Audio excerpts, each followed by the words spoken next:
আমাকে মনে হয় যুদ্ধের ময়দানে যদি ওরা পায় শহীদ করে ফেলবে আর আমার লাশটাকে কয়েক টুকরা করবে। আবু বকর রাদিয়াল্লাহু আনহুর মেয়ে আব্দুল্লাহ ইবনে জুবাইরের মা বললেন, বাছা, যুদ্ধের ময়দান থেকে তুমি ঘরে এসেছ, আমি এটা পছন্দ করি না। আর ছাগল জবাই করার পরে ছাগলকে কয় টুকরা করা হলো, এটা ওই মৃত ছাগলের দেখার বিষয় না।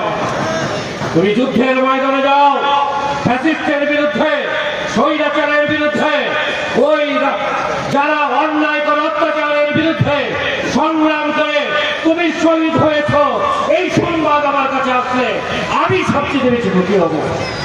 আজকে ঘরে ঘরে আমরা দেখতে পাচ্ছি ওই ধরনের আসিয়ার জন্ম হচ্ছে, ওই ধরনের আসিয়ার খুবই দরকার। সংগ্রামী উপস্থিতি, আমি তিনটা কথা বলে আপনারা নিঃসন্দেহে আমাদের সম্মানিত আমির হামজার মহোদয়ের বক্তব্য শোনার জন্য অপেক্ষা করছেন। আমি তিনটা মাত্র কথা বলে আমার বক্তব্য শেষ করব, 3 মিনিটের বক্তব্য শেষ করব। প্রথমত কথা হচ্ছে, আমরা একটি নতুন বাংলাদেশ পেয়েছি। খেলায় খেলায় আল্লাহ রাব্বুল আলামিন যে সময় কসম কেটেছেন, সেই সময়ের কসম আমরাও করছি। এই সময়টাকে হেলায় ফেলায় আমরা যেন অবজ্ঞা করে ফেলে না দেই।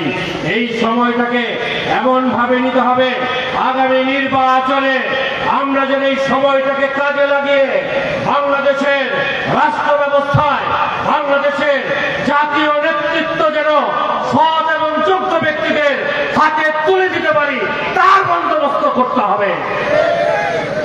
আপনারা যারা ওয়াজের মাহফিলে এসেছেন, আমি আপনাদেরকে প্রশ্ন করতে চাই, বাংলাদেশের 54 বছরের স্বাধীনতার পরবর্তী ইতিহাসে যদি আপনারা নিরপেক্ষ দৃষ্টিতে চোখ বন্ধ করে যদি ভাবেন কোন 2 জন মন্ত্রী সবচেয়ে বেশি সৎ ছিলেন, আমি জানি আপনারা চিল্লায় বলবেন অবকার হব, কিন্তু তাদেরকে ফাঁসি দিয়ে নির্লজ্জভাবে ফাঁসির কাছে ঝুলিয়ে হত্যা করা হয়েছে সৎ ব্যক্তিদেরকে। আমি আপনাদেরকে বলতে চাই, আগামী নির্বাচনে আপনাদের রায় পেয়ে বাংলাদেশের সকল মন্ত্রী, প্রধানমন্ত্রী থেকে শুরু করে রাষ্ট্রপতি থেকে শুরু করে সকল মন্ত্রী পরিষদের সব সদস্য যদি ওই মন্ত্রীদের মতন সৎ হয়, বাংলাদেশ কোথায় যাবে চিন্তা করেছেন একবার? এটা চিন্তা করে আপনি দেখেন কি করবেন, আপনি কাদের পক্ষে কাজ করবেন কিনা চিন্তা করেন। আমি অন্যদের ব্যাপারে কোনো কথা বলতে চাই না, আমি শুধু এটা আপনাদের ভাবনার বিষয় করে দিলাম। এরপর